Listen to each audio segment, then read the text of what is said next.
On this Friday night, the Ukrainian president's powerful message to Canada's parliament. Ukraine and Canada are the same. We stand and we fight for life. The additional aid Canada is providing and what Zelenskyy says will happen if Russia is allowed to win. Moscow must lose once and for all. New revelations, the surveillance and intelligence alleged to be behind Canada accusing India of murdering a BC man. Another Canadian police officer killed in the line of duty. Fatal shooting that turned a suburban Vancouver neighborhood into a crime scene. Plus, crash call. I'm sorry, what happened? An ejected U.S. military pilot, a surprised homeowner, and a confused 911 dispatcher.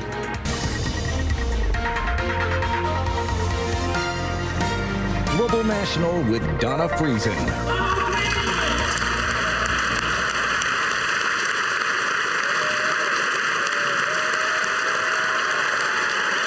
He came to Canada looking for solidarity and support, and he got it. Ukrainian President Volodymyr Zelenskyy here to address Parliament for the first time since Russia's full-scale invasion, still wearing his signature army green, a reminder that for more than a year and a half, he has led a nation at war.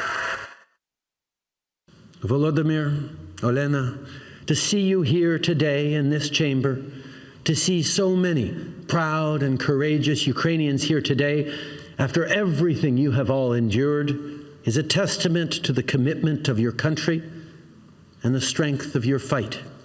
Justice is not an empty word for Canada. Life and justice must prevail everywhere in Ukraine and for all Ukrainians. This Russian aggression must end with our victory. Yes. Good evening and thanks for joining us. After stops in New York and Washington, where there were signs of fatigue about the war, Zelenskyy was looking to Canada for reassurance. Prime Minister Justin Trudeau told him Canada will stand by Ukraine for as long as it takes. Our chief political correspondent David Akin begins our coverage tonight. President Volodymyr Zelenskyy of Ukraine to address this House.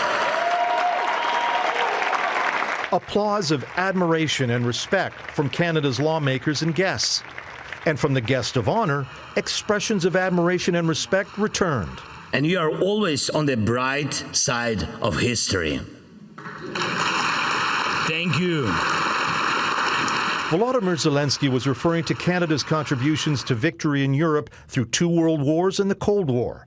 But he said Canada's help is needed now for another war in Europe. When we want to win, when we call on the world to support us, it is not just about an ordinary conflict. It is about saving lives of millions of people.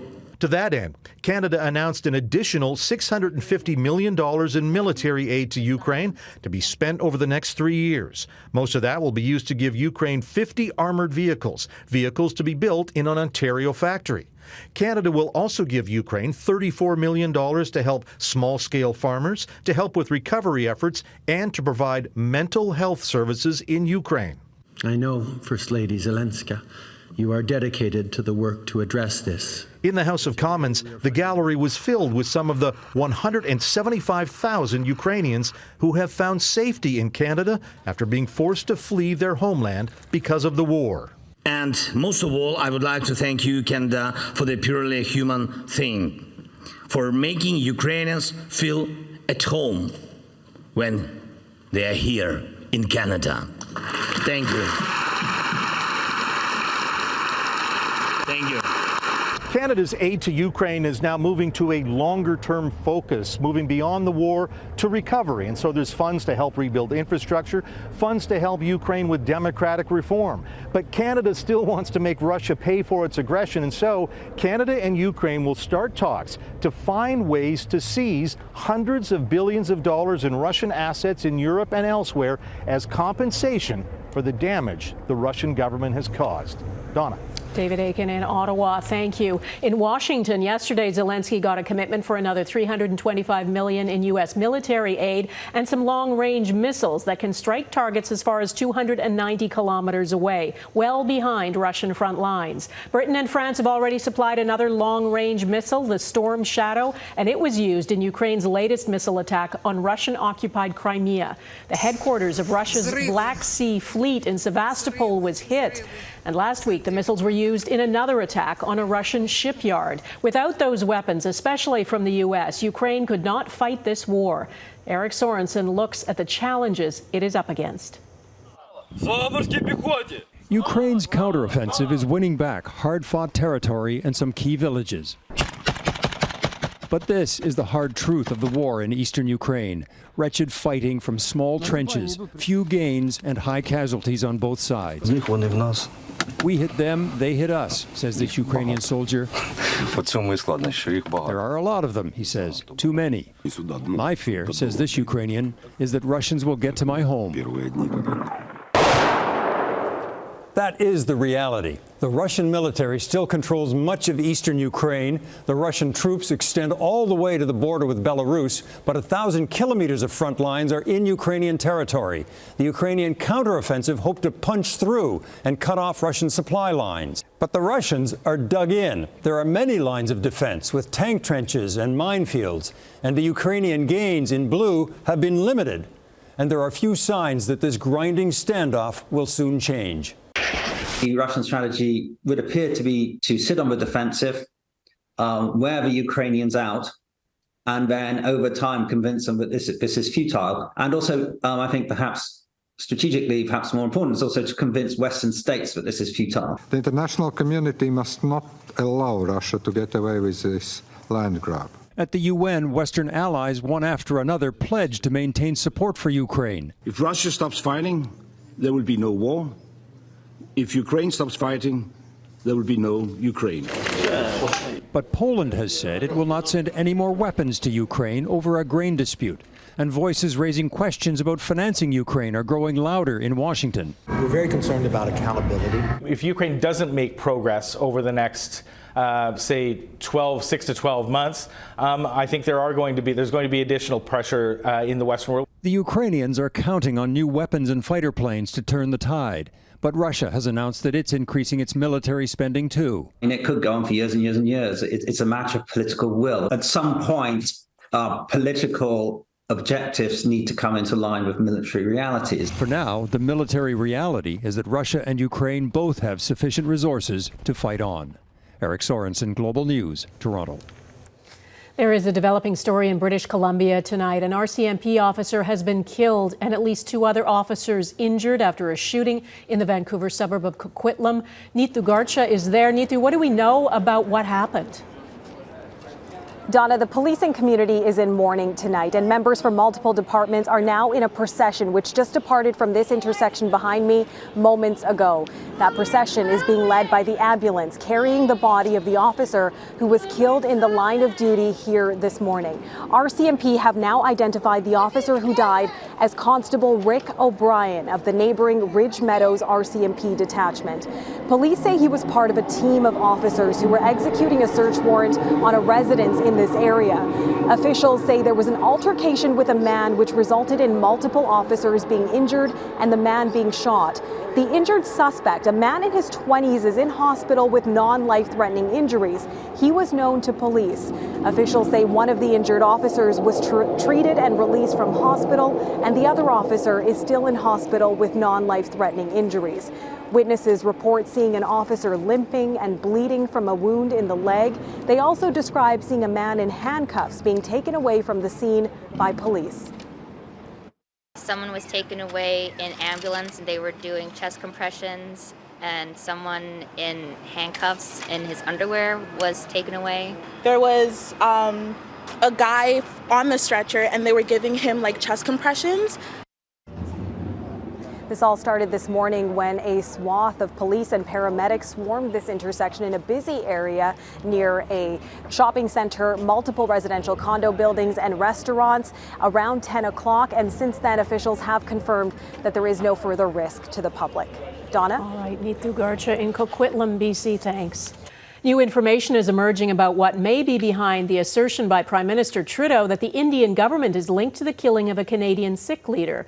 No evidence has been revealed publicly, but as Turiya Isri explains, there are now reports the intelligence is based on surveillance of Indian diplomats in Canada. The Indian High Commission in Ottawa. Whatever was happening behind these walls, someone was trying to find out. The allegation linking India to the assassination of Hardeep Singh Nijjar is based on the surveillance of Indian diplomats, as first reported by CBC. It means that there's been, ongoing collection, we call it, against various targets, and probably pretty credible. Delhi claims it has not received specific evidence. Prime Minister Justin Trudeau did not answer when asked what Canada handed over. Canada has shared the credible allegations that I talked about on Monday with India. We did that many weeks ago. Canada wasn't the only one watching. A member of the Five Eyes also provided intelligence on India. That's the alliance including the US, UK, Australia, and New Zealand. It does suggest it's not just a Canadian perspective on it and Canada's due diligence in making sure they've got the intelligence right. Delhi says the claim it had anything to do with Nijjar's murder is absurd and accused Canada of sheltering terrorists. It's not a very surprising reaction by the Modi government, because Modi government has always used foreign policy issues for its domestic constituency. And Western leaders are ready to embrace India as a counterweight to China.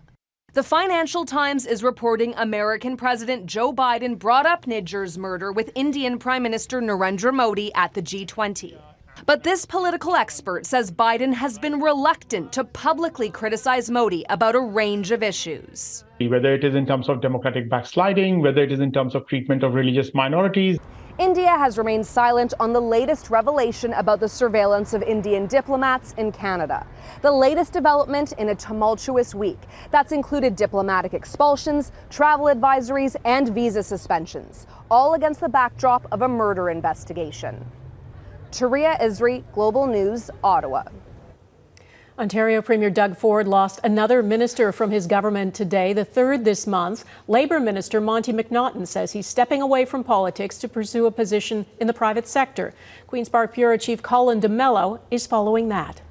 Well, Premier Doug Ford's summer of scandal just received another blow. Monty McNaughton, a high-profile cabinet minister in Premier Doug Ford's government, suddenly announced today that he was going to be quitting politics, leaving in the days to come. This is a severe blow to Premier Doug Ford because of what McNaughton represents. He's been seen as a highly successful cabinet minister, forged new relationships between the Conservative government here in Ontario and Labour unions, so much so that he's been credited as being one of the instrumental pieces in the 2022 election, helping propel Doug Ford to an even greater majority than he had in 2018. The big question, though, why now? Critics of the Ford government say they believe it's easy to see why McNaughton would have resigned at the height of the Greenbelt scandal, because they believe McNaughton wouldn't want the Greenbelt scandal stench sticking to him, especially given the fact that he might one day want to run for the leader of the Progressive Conservative Party. McNaughton is denying all of that. He says this was his decision to make. He says he still supports the Premier and his decision has nothing to do with the Greenbelt. But some Progressive Conservative insiders say for McNaughton to resign now while the Premier is so vulnerable is nothing short of treacherous. Donna. Colin DeMello in Toronto. Thanks. I'm Jeff Semple at a rally in Toronto, the last stop in the Ukrainian president's Canadian tour, where he's expected to arrive in mere moments. I'll have the details live next.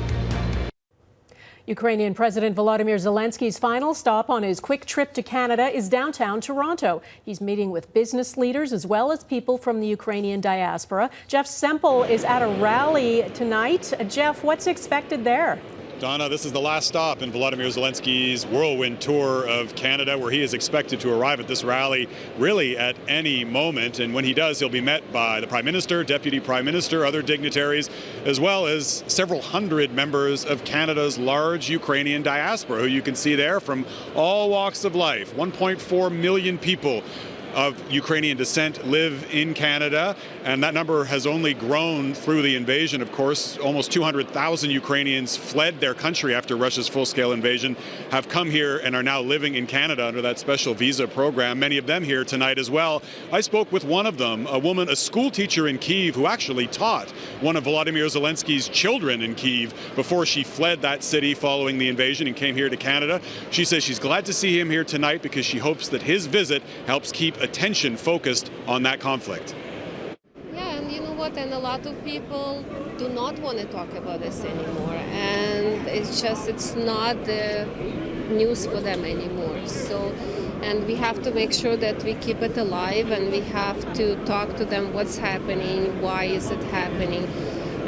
My students from Ukraine had presentations for Canadian students here just to talk to them and explain them their feelings and what they've been through, and I think it's important to keep it alive. And Jeff, there was a meeting with business leaders. It was private, but do we know what they were discussing? Yeah, Donna, this was very much a business trip for Volodymyr Zelenskyy. He's in Toronto so briefly and yet made quite a bit of time to meet with Canadian business leaders at a downtown Toronto hotel, the Royal York, really underscoring the importance of his efforts not only to drum up more military support, but also financial aid to help rebuild Ukraine. Up till now, Canada has given about $5 billion to that effort, but more than $500 billion is going to be needed. And of course, that number goes up every day this war drags on. All right, Jeff Semple, thank you. Gold bars, luxury cars, envelopes of cash ahead. A powerful U.S. senator is swept up in a bribery scandal.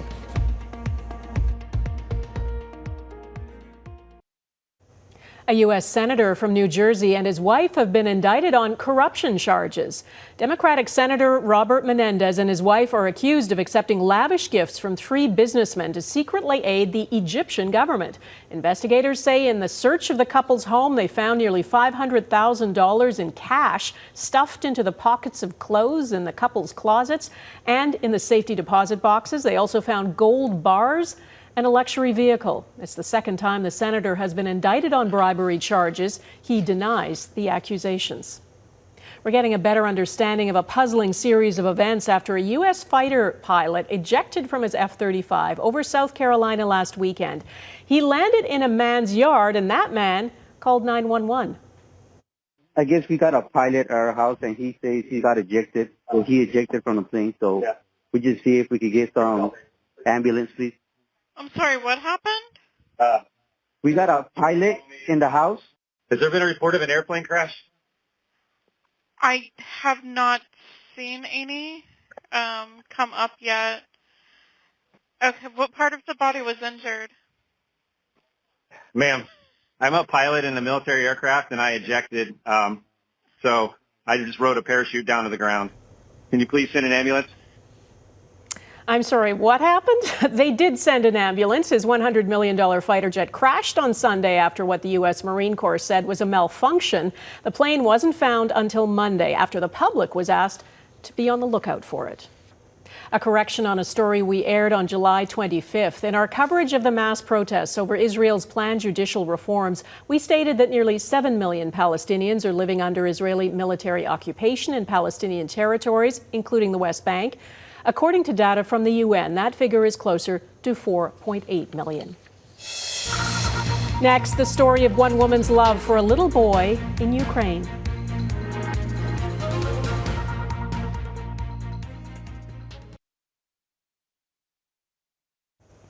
In Ukraine, people are trying to live as normal a life as possible while fighting for their country. For many Ukrainians, it is another form of resistance.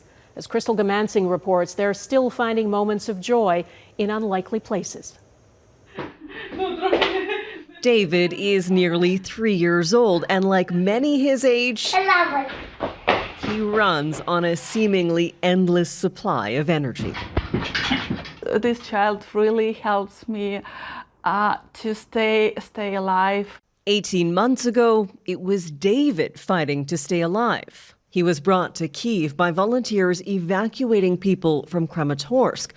Olga Faziyeva recalls seeing a social media post on Telegram asking for volunteers to watch over a tiny boy in hospital. I decided to visit this poor child to help him, and actually, when I saw him, my heart was stopped in a moment. Olga was also alone. Her husband, Max, was away fighting in eastern Ukraine. The little soul rekindled her spirit, and she wanted to do something for him. So the couple inquired about adoption. Що, синок? Знайшлася, чудово. Китя знайшлася. Oh, he is saying that our cat was disappeared and now he find her. David, Olga discovered, was born in Izum region southeast of Kharkiv, a territory only liberated by Ukraine last September. Olga says during intense fighting, his birth mother fled with his siblings. He was left with his father, but somehow ended up in Kramatorsk and later in Kyiv. After months of searching, his biological mother was eventually located and approved the couple's adoption request. I just want him to know the truth. A truth he'll understand in time. But for now, the focus is on joyful, happy moments they're able to create, even while living through a war. Crystal Gamansing, Global News, London. And that is Global National for this Friday. Thanks for watching. Tonight's Your Canada is a moment from Governor General Mary Simon's meeting with President Zelenskyy earlier today. She taught him a new word. And she taught me a word from her mother tongue, Ayuinata. Ayuinata. She said the meaning of this word is don't give up, stay strong against all odds. And so shall it be. Ayuinata, Canada. Ayuinata, Ukraine. Slava Ukraini!